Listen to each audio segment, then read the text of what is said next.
Social మీడియాలో శనివారం ఆదివారం నుంచి ఒక వీడియో తెగ ట్రెండ్ అవుతుంది. కొంతమంది ఆకతాయిలు ఇన్స్టాగ్రామ్ వీడియో కాల్ లో మీట్ అయ్యి పిచ్చిగా వాగుతున్నారు. అయితే అడ్డదిడ్డంగా కామెంట్లు కూడా పెట్టేసి రాక్షస ఆనందం కూడా పొందుతున్నారు వాళ్ళు. ఇక వావి వరుస మర్చిపోయి ఇష్టం వచ్చినట్టుగా కామెంట్లు కూడా పెడుతున్నారు. అదే విధంగా చిన్న పిల్లలు తండ్రి కూతుర్లు అనే రిలేషన్షిప్ కూడా చూడకుండా ఇష్టం వచ్చినట్టుగా కామెంట్లు చాలా చేస్తున్నారు. ఇక ఈ వీడియో ఇప్పుడు తెగ వైరల్ అవ్వడంతో సెలబ్రిటీలు అందరూ కూడా స్పందిస్తున్నారు.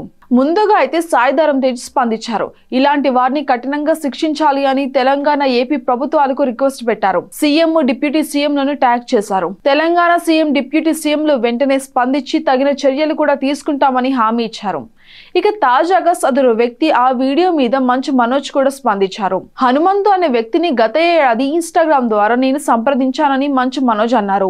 మహిళలు ఎదుర్కొంటున్న వివక్ష దారుణాల మీద పోరాడేందుకు ఈ వ్యక్తి తన ఇన్స్టాగ్రామ్ ద్వారా సహాయం చేస్తాడేమో అని గత ఏడాది సంప్రదించారట. కానీ ఎలాంటి రెస్పాన్స్ కూడా ఇవ్వలేదట. కానీ ఇప్పుడు ఇలాంటి వీడియోతో కనిపించాడు అని, అతనితో చేసిన మెసేజ్లు అదే విధంగా స్క్రీన్ షాట్లు కూడా ఉన్నాయని, వాటిని అవసరమైన పంపిస్తాను అంటూ రెండు తెలుగు రాష్ట్రాల ప్రభుత్వాలకు అదే విధంగా టెక్సస్ ప్రభుత్వానికి ఇండియన్ యుఎస్ ఎంబసీని ట్యాగ్ చేశారు మంచు మనోజ్.